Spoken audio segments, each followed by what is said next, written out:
Everyone, this is Aarti and welcome to SR education online classes. Last class में guys हम लोग जो discuss कर रहे थे क्लास 7th की हिस्ट्री की बुक को डिस्कस कर रहे थे, जिसमें मैंने आपको लेसन नंबर 1 हिस्ट्री का ऑलरेडी कंप्लीट करवा दिया है। आज हम लोग जो डिस्कस करने वाले हैं लेसन नंबर 2 के बारे में डिस्कस करेंगे। लेसन नंबर 2 रहेगा नए राजा और उनके राज्य। इसके बारे में हम लोग डिस्कस करेंगे आज की क्लास में। चलिए फिर स्टार्ट करते हैं आज की क्लास को। हम लोग 7वीं शताब्दी के बाद कई राजवंशों का उदय हुआ।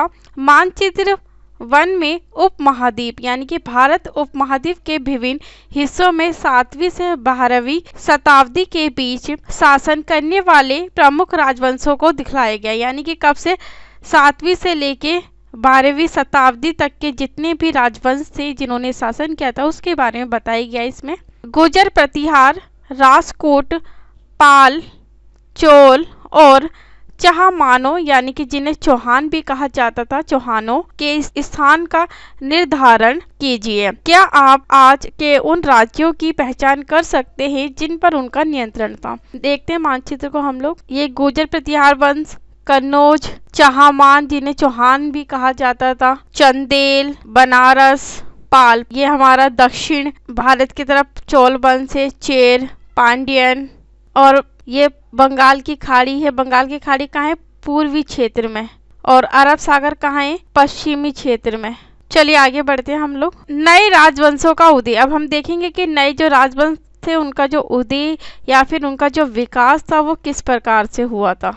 7वीं सदी आते आते उपमहाद्वीप यानी कि भारत उपमहाद्वीप के विभिन्न भागों में बड़े भूस्वामी और योद्धा सरदार अस्तित्व में आ चुके थे। राजा लोग प्राय उन्हें अपने मातहत या सामंत के रूप में मान्यता देते थे। उनसे उम्मीद की जाती थी कि वे राजा या स्वामी के लिए उपहार लाएं, उनके दरबार में हाजिरी लगाएं और उन्हें सैन्य सहायता प्रदान करें। तो इम्पोर्टेंट है, चाहो तो आप लोग इसे नोट भी कर सकते हो साथ साथ। उनसे क्या उम्मीद की जाती थी? जो राजा या फिर स्वामी होते थे उनके लिए उपहार लाने के लिए कहा जाता था, उन्हें दरबार में हाजिरी लगाने के लिए कहा जाता था और उन्हें सैन्य सहायता प्रदान करने के लिए कहा जाता था। अधिक सत्ता और संपदा हासिल करने पर सामंत अपने आप को महासामंत या महामंडलेश्वर होता है, पूरे मंडल का महान स्वामी इत्यादि घोषित कर देते थे। कभी कभी वे अपने स्वामी के आधिपत्य से स्वतंत्र हो जाने का दावा भी करते थे। आगे बढ़ते। इस तरह का उदाहरण दक्कन में राजकोटों का था। यानी कि कहाँ पे? दक्कन में राजकोटों का था। शुरुआत में वे कर्नाटक के चालुक्य राजाओं के अधीनस्थ थे। किसके थे? शुरुआत में वो कर्नाटक के चालुक्य राजा के अधीन थे। 8वीं सदी के मध्य में एक राजकोट प्रधान, नाम याद रखना है आपको, दंतीदुर्ग ने अपने चालुक्य स्वामी की अधीनता से इंकार कर दिया, उसे हराया और हिरण्य गर्भ क्या होता है? सोने का गर्भ नामक एक अनुष्ठान किया, यानी कि यज्ञ किया। जब ये अनुष्ठान ब्राह्मणों की सहायता से संपन्न किया जाता था तो ये माना जाता था कि इससे याजक जन्मना क्षत्रिय न होते हुए भी क्षत्रिय के रूप में दोबारा क्षत्रियत्व प्राप्त कर लेगा। आगे बढ़ते। एलोरा की गुफा 15 भित्ति चित्र जिसमें विष्णु को नरसिंह अर्थात पुरुष सिंह के रूप में दिखलाया गया है। यह राष्ट्रकूट काल की कृति है। यानी कि उस समय जो एलोरा गुफा थे वहाँ पे सारी गुफाओं को नंबर दिए गए थे कि ये 1 है, ये 2 गुफा, ये 3 गुफा है, ये 15 गुफा है। चलिए आगे बढ़ते हैं। कुछ अन्य उदाहरणों में उद्यमी परिवारों के पुरुषों ने अपनी राजशाही कायम करने के लिए सैन्य कौशल का इस्तेमाल किया। मिसाल के तौर पर कंदब, मयूर शर्मण और गुर्जर प्रतिहार हरिश्चंद्र ब्राह्मण थे जिन्होंने अपने परंपरागत पेशे को छोड़कर शस्त्र को अपना लिया और क्रमशः कर्नाटक और राजस्थान में अपने राज्य सफलतापूर्वक स्थापित किए। कहाँ पे इन्होंने अपने राज्य स्थापित किए थे? कर्नाटक क्षेत्र में और राजस्थान क्षेत्र में। आगे बढ़ते हैं। राज्यों में प्रशासन। देखेंगे कि राज्यों में जो प्रशासन की व्यवस्था थी वो किस प्रकार से थी। इन नए राजाओं में से कईयों ने महाधिराज, ये महाधिराज का अर्थ क्या होता है? राजाओं के राजा, त्रिभुवन चक्रवर्तिनी यानी कि 3 भवनों का स्वामी और इसी तरह की अन्य भारी भरकम उपाधियां धारण की। लेकिन इस तरह के दावों के बावजूद वे अपने सामंतों और साथ साथ ही किसान, व्यापारी तथा ब्राह्मणों के संगठन के साथ अपनी सत्ता की साझेदारी यानी कि बंटवारा करते थे। तो ये चीजें आपको याद रखनी है। आगे बढ़ते हैं। इन सभी राज्यों में उत्पादकों अर्थात किसानों, पशुपालकों, कारीगरों से संसाधन इकट्ठे किए जाते थे। किन किन से इकट्ठे किए जाते संसाधन? राज्यों में किसानों से, पशुपालकों से, कारीगरों से संसाधन इकट्ठे किए जाते थे। तो काफी इंपॉर्टेंट है, चाहो तो आप लोग नोट कर सकते हो इसे। इनको अक्सर अपने उत्पादों का एक हिस्सा त्यागने के लिए मान्य या बाध्य किया जाता था। कभी कभी इस हिस्से को लगान मानकर वसूला जाता था, क्योंकि प्राप्त करने वाला भूस्वामी होने का दावा करता था। राजस्व व्यापारियों से भी लिया जाता था। राजस्व किससे लिया जाता था? व्यापारियों से भी लिया जाता था। ये चीजें आपको याद रखनी है। आगे बढ़ते 400 कर। अब देखेंगे जो टैक्स है 400 वो कैसे लिए जाते थे। तमिलनाडु में शासन करने वाले चोल वंश के अभिलेखों में विभिन्न किस्म के करों के लिए 400 से ज्यादा सूचक शब्द मिलते हैं। सबसे अधिक उल्लिखित कर वेटी से जो नगद की बजाय जबरन श्रम के रूप में लिया जाता था। मोस्ट इम्पोर्टेंट है, वेटिटी क्या होता है? वेटिटी होता है जो नगद की बजाय श्रम यानी कि मजदूरी यानी कि जो काम के रूप में लिया जाता था उसे वेटिटी कर कहते थे या फिर वेटिटी टैक्स कहा जाता था। यानी जबरन श्रम और कदमाई यानी कि भूस राजस्व से मकान पर छाजन डालने पर लगने वाला कर। छाजन यानी कि जो मकान पर आगे छज्जा डालते हैं ना, उस पर भी टैक्स लगाया जाता था।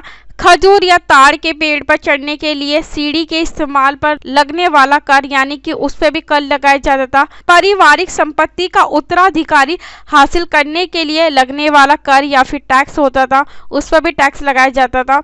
इत्यादि का भी उल्लेख मिलता है, यानी कि हर चीजों के ऊपर इन्होंने टैक्स लगाए थे। आगे बढ़ते हैं। ये संसाधन राजा की व्यवस्था का वित्तीय आधार बनते थे, साथ ही मंदिरों और दुर्गा के निर्माण में भी इस्तेमाल होते थे। संसाधन उन युद्धों को लड़ने में भी इस्तेमाल होते थे जिनसे लूट की शक्ल में धन मिलने की तथा जमीन और व्यापारिक मार्गों के प्रयोग की संभावनाएं बनती थी। राजस्व वसूली के लिए पदाधिकारियों की नियुक्ति सामान्यतः प्रभावशाली परिवारों के बीच से ही की जाती थी और प्राय वंशानुगत होती थी। सेना में भी ऐसा ही होता था। कई बार राजा के निकट संबंधी ही इन ओहदों पर या इन पोस्टों पर होते थे, यानी कि जो भी पोस्ट होती थी वो उन्हीं के रिलेटिव होते थे या फिर जो उनके वंश से संबंधित होते थे वही उसी पोस्ट पे कार्यरत थे या उसी पोस्ट पे कार्य करते थे। आगे बढ़ते प्रस्तियां और भूमि अनुदान के बारे में डिस्कस करते हैं। प्रस्तियों में ऐसे ब्यौरे होते हैं जो शब्दांश सत्य नहीं भी हो सकते, लेकिन ये प्रस्तियां हमें बताती है कि शासक खुद को कैसा दर्शाना चाहते थे, यानी कि जो शासक थे वो अपने आप को किस तरीके से रिप्रेजेंट करना चाहते, किस प्रकार से दिखाना चाहते थे, उसके बारे में हमें जो जानकारी है वो प्रस्तियों से मिलती है। मिसाल के लिए सूरवीर यानी कि विजय योद्धा के रूप में जाने जाते थे। ये विधान ब्राह्मणों द्वारा रची गई थी जो अक्सर प्रशासन में मदद करते थे। आगे बढ़ते हैं। नागभट्ट की उपलब्धियां। अब देखेंगे नागभट्ट की कौन कौन सी उपलब्धियां थी। कई शासकों ने प्रस्तियों में अपनी उपलब्धियों का वखान किया है। आपने पिछले साल गुप्त शासक चंद्रगुप्त की प्रस्ति के बारे में पढ़ा है। संस्कृत में लिखी गई ग्वालियर यानी कि मध्य प्रदेश में पाई गई एक प्रस्ति में प्रतिहार नरेश नागभट्ट के कामों का वर्णन इस प्रकार किया है। इनकी जो प्रस्ति है वो किस भाषा में? संस्कृत में लिखी गई है और कहाँ पे? ग्वालियर यानी कि मध्य प्रदेश या हम कहेंगे एमपी में है। आगे बढ़ते हैं। आंध्र सेंधव यानी कि सिंध विदर्भ महाराष्ट्र का एक हिस्सा और कलिंग उड़ीसा का एक हिस्सा के राजा उनके आगे तभी धाराशायी हो गए जब वे राजकुमार थे, यानी कि सभी जो राजा थे उनके आगे उन्होंने हार मान ली थी। उन्होंने कनौज के शासक चक्रयुद्ध को विजित किया। विजित यानी कि जीता। उन्होंने कनौज के शासक के साथ चक्रयुद्ध किया जिसमें उनकी विजय हुई। उन्होंने बंग यानी कि बंगाल का हिस्सा, अनर्थ यानी कि गुजरात का हिस्सा, मालवा यानी कि मध्य प्रदेश का हिस्सा, किरात यानी कि वनवासी, तुर्क्स यानी कि तुर्क, मत्स्य दोनों उत्तर भारत के राजाओं को पराजित यानी कि हराया। ये आपको याद रखना है। चलिए आगे बढ़ने से पहले इसे डिस्कस करते हैं। ये थोड़ा संस्कृत और थोड़ा तमिल में लिखा हुआ ताम्रपत्रों का एक संग्रह है, जिसमें 9वीं सदी में एक शासक के द्वारा दिए गए भूमि अनुदान का उल्लेख है। जिन कड़ियों से ये पत्र जुड़े हैं उन पर राजसी मोहर लगी है। क्या मोहर लगी हुई है? राजसी मोहर लगी हुई है, जो ये बतलाने के लिए है कि ये एक प्रमाणिक दस्तावेज है। ये क्या है? ताम्रपत्र है, जो किस में लिखे गए? ये संस्कृत में और तमिल भाषा में लिखे गए हैं। चलिए आगे बढ़ते हैं। राजा लोग प्राय ब्राह्मणों को भूमि अनुदान से पुरस्कृत करते थे। ये ताम्रपत्रों पर अभिलिखित होते थे। ये किस पे लिखा जाता था? सारी चीजें ताम्रपत्रों पर लिखा जाता था, जो भूमि पाने वाले को दिए जाते थे। 12वीं शताब्दी में एक वृत्त संस्कृत काव्य भी रचा गया, जिसमें कश्मीर पर शासन करने वाले राजाओं का इतिहास दर्ज है। इसे कल्हड़ नामक एक रचनाकार द्वारा रचा गया। तो आपको याद रखना है, जो कल्हड़ है वो क्या थे? एक रचनाकार थे। कल्हड़ ने अपना वृत्तांत लिखने के लिए किसकी मदद ली थी? शिलालेखकों, दस्तावेजों, प्रत्यक्षदर्शियों के वर्णनों और पहले के इतिहासों समेत अनेक तरह के स्रोतों का इस्तेमाल किया। प्रस्तियों के लेखकों से भिन्न वे अक्सर शासकों और उनकी नीतियों के बारे में आलोचनात्मक रुख दिखलाता है। इसलिए 12वीं सदी के लिए ये असाधारण ग्रंथ था। चलिए इसे डिस्कस करते हैं। भूमि के साथ क्या क्या दिया जाता था। अब देखेंगे ये जो भूमि के साथ है और क्या क्या दिया जाता था भूमि के साथ। ये चोलों के द्वारा दिए गए भूमि अनुदान के तमिल भाग का एक अंश है। किसके बारे में बताया गया है? चोल वंश के द्वारा। हमने मिट्टी की मेड़े बनाकर, साथ ही कांटेदार झाड़ियां लगाकर भूमि की सीमाओं को चिन्हित कर दिया है। इस भूमि पर ये चीजें फलदार वृक्ष, पानी, भूमि, बगीचे और फला उद्यान, पेड़, कुएं, खुली जगह, चारागाह, एक गांव, बाबी, चबूतरे, नहरें, खाइयां, नदियां, दलदली जमीन, हौज, अन्नागार, मछलियों के तालाब, मधुमक्खियों के छत्ते और घेरी झीलें। जिसे ये भूमि मिलती है वह इससे कर वसूली कर सकता है। क्या कर सकता है? जिन्हें ये भूमि मिलती थी वो इससे टैक्स वसूल कर सकते थे। वह न्यायाधिकारियों द्वारा जुर्माने के तौर पर लगाए गए कर वसूल सकता है। पान के पत्तों पर लगने वाला कर, बुने हुए कपड़ों पर लगने वाला कर, साथ ही साथ वाहनों पर लगने वाला कर वसूल सकता है। वह पक्की ईंटों के बने ऊपरी माले पर बड़े कमरे बनवा सकता है। बड़े और छोटे कुएं खुदवा सकता है। पेड़ और कांटेदार झाड़ियां लगवा सकता है। जरूरी हो तो सिंचाई के लिए नहर भी बनवा सकता है। उसे ये सुनिश्चित करना चाहिए कि पानी बर्बाद ना हो और तटबंधों का निर्माण हो। चलिए धन के लिए युद्ध। अब डिस्कस करेंगे कि जो उस समय धन के लिए जो युद्ध होता था वो किस प्रकार से होता था। आपने ये गौर किया होगा कि इनमें से प्रत्येक शासक राजवंश का आधार कोई क्षेत्र विशेष था। वे दूसरे क्षेत्रों पर भी नियंत्रण करने का प्रयास करते थे, यानी कि दूसरे क्षेत्रों पर भी अपना अधिकार करना चाहते थे। एक विशेष रूप से वांछनीय क्षेत्र तथा गंगा घाटी में कनौज नगर। गंगा घाटी में क्या था? कनौज नगर। गुर्जर, प्रतिहार, राजपूत और पाल वंशों के शासक सदियों तक कनौज के ऊपर नियंत्रण यानी कि अपना अधिकार को लेकर लड़ते रहे। क्योंकि इस लंबी चली लड़ाई में 3 पक्ष थे, इसलिए इतिहासकारों ने प्राय इसकी चर्चा त्रिपक्षीय संघर्ष के रूप में की। यानी कि किन किन के बीच में लड़ाई थी? गुर्जर प्रतिहार वंश और राजपूत वंश और तीसरे पे पाल वंश। इनके बीच में त्रिपक्षीय संघर्ष हुआ था कनौज पे अपना नियंत्रण करने के लिए। आगे बढ़ते हैं। जैसा कि हम देखेंगे पृष्ठ 62 और 66, शासकों ने बड़े मंदिरों का निर्माण करवा कर भी अपनी सत्ता और संसाधनों का प्रदर्शन करने का प्रयास किया। इसलिए जब वे एक दूसरे के राज्यों पर आक्रमण करते थे तो मंदिरों को भी अपना निशाना बनाते थे। किसे बनाते थे? जब एक दूसरे के राज्यों पर आक्रमण करते थे तो वो मंदिरों को भी अपना निशाना बनाते थे, जो कभी कभी बहुत अधिक संपन्न होते थे। इसके बारे में हम लोग जो डिस्कस करेंगे वो लेसन नंबर 5 में डिस्कस करेंगे। चलिए सुल्तान के बारे में एक बार डिस्कस करते हैं। सुल्तान का जो अर्थ है क्या है? शासक है। और सुल्तान किस भाषा का शब्द है? सुल्तान है अरबी भाषा का शब्द। चलिए आगे बढ़ते हैं हम लोग। अफगानिस्तान के गजनी का सुल्तान महमूद ऐसे शासकों में से सबसे प्रसिद्ध है या सबसे फेमस है। उसने 997 से 1030 तक शासन किया और अपने नियंत्रण का विस्तार मध्य एशिया के भागों, ईरान और उपमहाद्वीप यानी कि भारत उपमहाद्वीप के उत्तरी पश्चिमी हिस्से तक किया। वह लगभग हर साल उपमहाद्वीप पर हमला करता था। उसका निशाना था संपन्न मंदिरों को जीतना, जिनमें गुजरात का सोमनाथ मंदिर भी शामिल था। ये याद रखना कि सोमनाथ मंदिर कहाँ पे, ये गुजरात में है। महमूद जो धन उठा ले गया उसका बहुत बड़ा हिस्सा गजनी में एक वैभवशाली राजधानी के निर्माण में खर्च हुआ। आगे बढ़ते हैं। सुल्तान महमूद अपने द्वारा जीते गए लोगों के बारे में भी कई बातें जानना चाहता था और उसने अल बेरूनी नामक एक विद्वान को इस उपमहाद्वीप यानी कि भारत उपमहाद्वीप का लेखा जोखा लिखने का काम सौंपा। ये नाम आपको याद रखना है, अल बेरूनी। अरबी में लिखी गई उसकी कृति किताब उल हिंद आज भी इतिहासकारों के लिए एक महत्वपूर्ण स्रोत है। अल बेरूनी ने इसे तैयार करने के लिए संस्कृत के विद्वानों से परामर्श किया। आपको याद रखना है जो किताब उल हिंद है वो किनके द्वारा रची गई है, वो अल बेरूनी के द्वारा रची गई है। इस किताब में क्या लिखा गया है, सुल्तान महमूद और जो भी उस समय जो जीते गए राज्य थे, जिन्होंने भी कार्य किया था, सब चीजों को लिखा गया है। आगे बढ़ते हैं।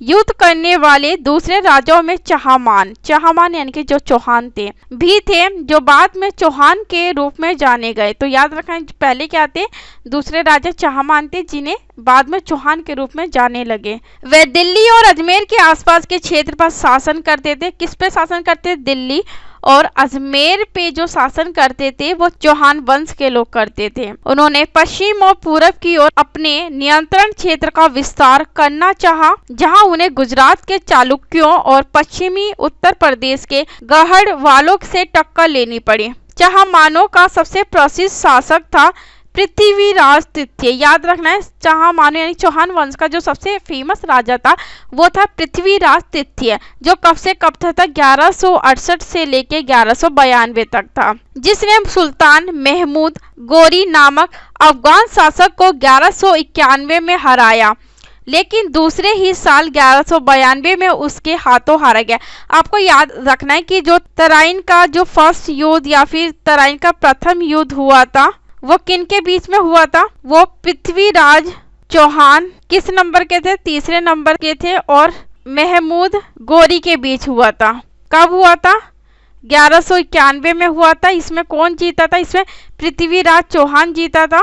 और अगले ही साल तराइन का दूसरा युद्ध हुआ था। कब हुआ था, 1192 में हुआ था। इसमें पृथ्वीराज चौहान हारा गया था और महमूद गोरी जीत गया था। तो ये आपको याद रखना है कि तराइन के दो युद्ध हुए थे, पहला 1191 में हुआ था, दूसरा 1192 में हुआ था। चलिए आगे बढ़ते हैं। चोल राज्य नजदीक से एक नजर। अब देखेंगे चोल के कौन कौन से राज्य थे या क्षेत्र थे, जैसे उरेयूर, तंजावुर, मदुराई, पांड्यान, कोची। चलिए आगे बढ़ते हैं, पहले डिस्कस करते हैं फिर बाद में मैप को देखते हैं। उरेयूर से तंजावुर तक कहाँ पे देखते हैं मैप में, ये रहा उरेयूर हमारा और ये रहा तंजावुर। चोल वंश सत्ता में कैसे आया, कावेरी डेल्टा में मुठ्ठियार नाम से प्रसिद्ध एक छोटे से मुखिया परिवार की सत्ता थी। वे कांचीपुरम के पल्लव राजाओं के मातहत थे। उरियार के चोल वंशीय प्राचीन मुखिया परिवार के विजय ने 9वीं सदी के मध्य में मुठ्ठियारों को हराकर इस डेल्टा पर कब्जा जमाया। उसने वहां तंजावुर शहर और निशुंभ सूदनी देवी का मंदिर बनवाया। तो ये आपको याद रखना है। विजय के उत्तराधिकारियों ने पड़ोसी इलाके को जीता और उसका राज्य अपने क्षेत्रफल तथा शक्ति दोनों रूपों में बढ़ता गया। दक्षिण और उत्तर के पांड्यान और पल्लव के इलाके इस राज्य का हिस्सा बना लिए गए। ये नाम आपको याद रखना इम्पोर्टेंट है यहाँ से कि राजराज प्रथम जो सबसे शक्तिशाली चोल शासक माना जाता है। पहली ये बात आपको याद रखना है कि राजराज जो प्रथम थे वो किस वंश से संबंधित थे, चोल वंश से संबंधित थे या चोल वंश के शासक थे। ये आपको याद रखना है। 86 में राजा बना और उसी ने इनमें से ज्यादातर क्षेत्रों पर अपने नियंत्रण का विस्तार किया। उसने साम्राज्य के प्रशासन का भी पुनर्गठन किया। राजराज के पुत्र राजेंद्र प्रथम ने उसकी नीतियों को जारी रखा और उसने गंगा घाटी, श्रीलंका तथा दक्षिण पूर्व एशिया के देशों पर हमला भी किया। इन अभियानों के लिए उसने एक जल सेना भी बनाई। तो आपको याद रखना है कि राजराज प्रथम का जो बेटा था, जो पुत्र था, कौन था? राजेंद्र प्रथम। ये नाम आपको याद रखना है कि इन्होंने जल सेना बनाई थी। चलिए आगे बढ़ते हैं। भव्य मंदिर और कांस्य मूर्ति कला। राजराज और राजेंद्र प्रथम द्वारा बनवाए गए तंजावुर और गंगईकोंड चोलपुरम के बड़े मंदिर स्थापत्य और मूर्ति कला की दृष्टि से एक चमकदार हैं। चोल मंदिर अक्सर अपने आसपास विकसित होने वाली बस्तियों के केंद्र बन गए। ये शिल्प उत्पादन के केंद्र थे। आपको याद रखना है कि चोल मंदिरों के आसपास के जो भी बस्तियां थी वो किसके लिए प्रसिद्ध थी? ये शिल्प उत्पादन के केंद्र के लिए प्रसिद्ध थी। ये मंदिर शासकों और अन्य लोगों द्वारा दी गई भूमि से भी संपन्न हो गए थे।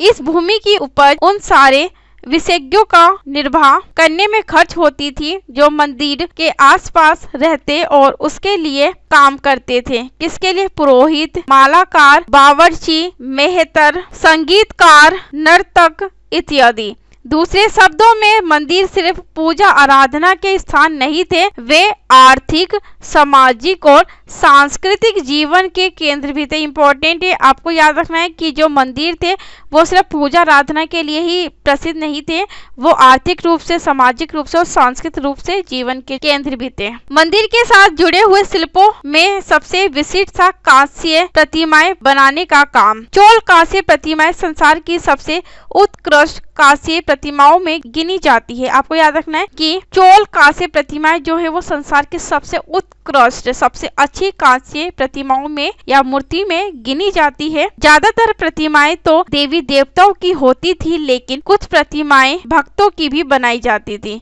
यानी कि जो ज्यादातर जो प्रतिमाएं यानी कि ज्यादातर जो मूर्तियां होती थी वो देवी देवताओं की होती थी और उसमें से कुछ जो मूर्तियां होती थी वो भक्तों की भी बनाई जाती थी। चलिए आगे बढ़ने से पहले इसके बारे में डिस्कस करते हैं। चित्र 3, गंगईकोंड चोलपुरम का मंदिर। छत जिस तरह से क्रमशः पतली होती गई, उस पर गौर करें। भारी दीवारों को सजाने के लिए पत्थर की जो प्रतिमाएं अलंकृत की गई है उन्हें भी देखिए। इस प्रकार से आप देख लीजिए ये रहा मंदिर। आगे बढ़ते हैं, कृषि और सिंचाई के बारे में डिस्कस करते हैं। चोलों की कई उपलब्धियां कृषि में हुए नए विकासों के माध्यम से संभव हुई।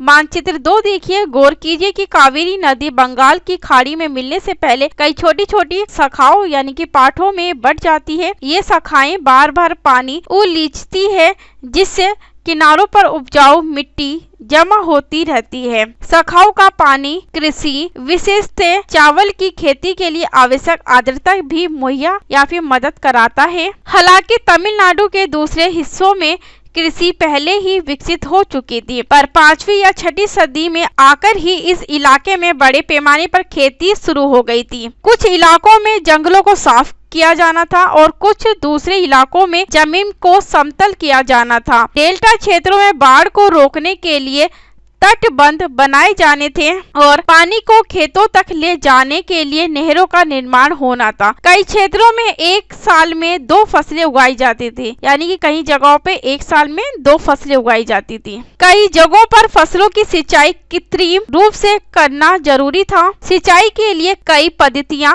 अपनाई जाती थी। कुछ इलाकों में कुएं खोदे गए, कुछ अन्य जगहों में बारिश के पानी को इकट्ठा करने के लिए विशाल सरोवर बनाए गए, यानी कि सरोवर यानी कि तालाब बनाए गए, जिससे कि जो पानी है उसे इकट्ठा किया जा सके। तो ये आपको याद रखना है। इस स्मरण के रहे कि सिंचाई के काम में योजना की जरूरत होती है, यानी कि सिंचाई के काम के लिए पूरी एक प्रॉपर प्लानिंग बनाई जाती थी, जैसे श्रम और संसाधनों को व्यवस्थित करना, इन कामों की देख रेख करना और ये तय करना कि पानी का बंटवारा कैसे किया जाए। ज्यादातर नए शासकों साथ ही साथ गाँवों में रहने वाले लोगों ने इन गतिविधियों में सक्रिय रूप से दिलचस्पी दिखाई। ये आपको याद रखना है। चलिए उससे पहले ये डिस्कस करते हैं। चित्र 5, 9वीं शताब्दी तमिलनाडु का एक जल द्वार होद से नदी की शाखाओं में पानी के प्रवाह को इसके जरिए नियंत्रित किया जाता था। इस पानी से खेत सींचे जाते थे। जल द्वार पारंपरिक रूप से एक लकड़ी या धातु बाधा है जो आमतौर पर पानी के स्तर को नियंत्रित और नदियों और नहरों में दर प्रभाव को संचालित करता है। ये क्या करता था? पानी के बहावों को रोकता था। चलिए आगे बढ़ते हैं। साम्राज्य का प्रशासन किस प्रकार संगठित था? किसानों की बस्तियां जो उर कहलाती थी, किसानों की बस्तियां क्या कहलाती थी? उर कहलाती थी। सीजिस खेती के साथ बहुत समृद्ध हो गई थी, बहुत विस्तार हो गया था। इस तरह के गांवों के समूह को नाडु कहा जाता था। गांवों के समूह को क्या कहा जाता था? नाडु कहा जाता था। ग्राम परिषद और नाडु न्याय करने और कर वसूलने जैसे कई प्रशासकीय कार्य करते थे। याद रखना है, आपको इम्पोर्टेंट है। आप चाहो तो इसे साथ साथ नोट भी कर सकते हो कि ग्राम परिषद और नाडु न्याय करने और कर यानी कि टैक्स वसूलने जैसे कई प्रशासकीय कार्य करते थे। आगे बढ़ते हैं। बेल्लाल जाति के धनी किसानों को केंद्रीय चोल सरकार की देखरेख में नाडु के कामकाज में अच्छा खासा नियंत्रण हासिल था। उनमें से कई धनी भूस्वामियों को चोल राजाओं ने सम्मान के रूप में मुवेंत बेलन यानी कि 3 राजाओं को अपनी सेवा प्रदान करने वाला वेलन या फिर किसान, याद रखना है आपको। अरियार का मतलब क्या है? प्रधान जैसी उपाधियां दी और उन्हें केंद्र में महत्वपूर्ण राजकीय पद यानी कि जो पोस्ट होती थी वो सौंपी गई। चलिए आगे बढ़ते। भूमि के प्रकार हम देखेंगे कि भूमि के जो टाइप थे वो कितने टाइप थे। चोल अभिलेखों में भूमि की विभिन्न कोटियों का उल्लेख मिलता है। ये सारे हमें जो भूमि के टाइप और भूमि के बारे में जो भी जानकारी मिलती है ये हमें चोल अभिलेखों से मिलती है। ये आपको याद रखना है। बेलन बगाई क्या होता है? गैर ब्राह्मण किसान स्वामी की भूमि होती है। ब्रह्मदेय ब्राह्मणों को उपहार में दी गई भूमि होती है, जिसे ब्रह्मदेय कहा जाता है। सलाभोग क्या होता है? किसी विद्यालय के रख रखाव के लिए जो भूमि दी जाती है उसे सालाभोग कहा जाता है। देवदान तिरुन मठ ककनी क्या होता है? मंदिर को उपहार में दी गई जो भूमि होती है उसे कहा जाता है। आगे बढ़ते। पल्ली चंदम जो संस्थानों को दान में दी गई भूमि होती थी। हमने देखा है कि ब्राह्मणों को समय समय पर भूमि अनुदान या ब्रह्मदेय प्राप्त हुआ। परिणाम स्वरूप कावेरी घाटी और दक्षिण भारत के दूसरे हिस्सों में ढेरों ब्राह्मण या फिर बस्तियां अस्तित्व में आई। प्रत्येक ब्रह्मदेय की देखरेख प्रमुख ब्राह्मण भूस्वामियों की एक सभा द्वारा की जाती थी। ये सभाएं बहुत कुशलता पूर्वक काम करती थी। इनके निर्णय शिलालेखों में प्राय मंदिरों की पत्थर की दीवारों पर ब्यौरेवार दर्ज किए जाते थे। नगरम के नाम से ज्ञात व्यापारियों के संघ भी अक्सर शहरों में प्रशासनिक कार्य संपादित करते थे। तमिलनाडु के चिंगलपूट जिले के उत्तर मेरू से प्राप्त अभिलेखों में इस बात का सविस्तार वर्णन है कि ब्राह्मणों की सभा का संगठन कैसे था। सिंचाई के कामकाज, बाग बगीचों, मंदिर इत्यादि की देखरेख के लिए सभा में विभिन्न समितियां होती थी यानी कि कमेटी बनाई जाती थी। इनमें सदस्यता यानी कि मेंबरशिप के लिए जो लोग योग्य होते थे उनके नाम तालपत्र के छोटे टिकटों पर लिखे जाते थे और मिट्टी के बर्तन में रख दिए जाते थे और किसी छोटे लड़के को हर समिति के लिए एक के बाद एक टिकट निकालने के लिए कहा जाता था। चलिए आगे बढ़ते। अभिलेख और लिखित सामग्री के बारे में जरा डिस्कस कर लेते हैं हम लोग। उत्तर मेरू अभिलेख के अनुसार सभा की सदस्यता होती थी या फिर मेंबरशिप होती थी वो किस प्रकार से होती थी। सभा की सदस्यता के लिए इच्छुक लोगों को ऐसी भूमि का स्वामी होना चाहिए जहां से भू राजस्व वसूला जाता था। जहां से जो भू राजस्व होता था उसे वसूला जाता था। उनके पास अपना घर होना चाहिए। उनके पास क्या होनी चाहिए? ये कंडीशन थी कि ये चीज़ें होनी चाहिए। उनके पास अपना घर होना चाहिए। उनकी जो उम्र होनी चाहिए, उनकी जो एज होनी चाहिए, कितनी होनी चाहिए? 35 से 70 के बीच में होनी चाहिए। ये आपको याद रखना है। उन्हें वेदों का ज्ञान होना चाहिए था। इस योग्यता के लिए उन्हें प्रशासनिक मामलों की अच्छी जानकारी होनी चाहिए और ईमानदार होना चाहिए। यदि कोई पिछले 3 सालों में किसी समिति का सदस्य रहा या कमेटी का मेंबर रहा तो वह किसी और समिति का जो सदस्य या फिर मेंबर है वो नहीं बन सकता। ये आपको याद रखना है। जिसने अपने या अपने संबंधियों के खाते जमा नहीं कराए हैं वह चुनाव नहीं लड़ सकता। तो ये कुछ टर्म और कंडीशन थी। चलिए आगे बढ़ते हैं। अभिलेखों में राजाओं और शक्ति संपन्न पुरुषों के बारे में तो जानकारी मिलती है, लेकिन ये जानना खासा मुश्किल है कि साधारण मर्दों और औरतों का जीवन इन राज्यों में कैसा था। 12वीं शताब्दी की तमिल कृति पेरिया पूर्णम, कौन सी कृति है तमिल की, पेरिया पूर्णम से एक उदाहरण ये दिखाया गया। चाहो तो आप लोग इसे पढ़ सकते हैं बट इम्पोर्टेंट नहीं है। चलिए आगे बढ़ते हैं हम लोग। चलिए अन्यत्र के बारे में देखते हैं कि अन्य देशों में क्या क्या चीजें डेवलप हो रही थी। तांग वंश के युग का चीन में तांग राजवंश के तहत एक साम्राज्य स्थापित हुआ। आपको याद रखना है कि तांग राजवंश कहाँ से संबंधित है, चीन से संबंधित है, जो लगभग 300 वर्षों तक 7वीं से 10वीं सदी तक सत्ता में रहा। इसकी राजधानी सियान दुनिया के सबसे बड़े नगरों में से एक थी, जहाँ तुर्की, ईरानी, भारतीय, जापानी और कोरियाई आया जाया करते थे।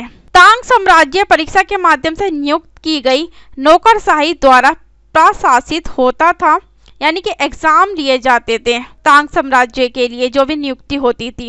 इन परीक्षाओं में हर इच्छुक व्यक्ति बैठ सकता था, यानी कि जिसका भी मन होता था वो इस एग्जाम को देने के लिए बैठ जाता था, यानी कि एग्जाम दे सकता था इस पोस्ट के लिए या इस पद के लिए। अधिकारियों के चयन की ये व्यवस्था कुछ बदलावों के साथ 1911 तक कायम रही। और ये जो अधिकारी के जो चयन होते थे, जो नियुक्ति होती थी, उनके जो बदलाव थे वो 1911 तक रहे थे। ये आपको याद रखना है। चलिए यहाँ पे हमारा चैप्टर फिनिश हो गया, आगे डिस्कस करते हैं एक्सरसाइज को। चलिए इसमें आपको मैचिंग करनी है। गुर्जर प्रतिहार वंश के जो लोग थे उनका नियंत्रण कहाँ था, गुजरात और राजस्थान में था। ये आंसर पहले से मेंशन है ताकि आपका जो एनसीईआरटी में ज़्यादा टाइम वेस्ट ना हो। राजकोटों का जो नियंत्रण था वो पश्चिमी दक्कन में था। पाल का जो नियंत्रण था पाल वंश का वो बंगाल में था, ये आपको याद रखना है। चोलों का जो राजवंश था वो तमिलनाडु में था। चलिए यहाँ पे हमारे क्लास 7 का हिस्ट्री का चैप्टर नंबर 2 जो है वो फिनिश हो गया गाइज। आई होप कि आप लोगों को बहुत अच्छी तरीके से समझ में आया होगा।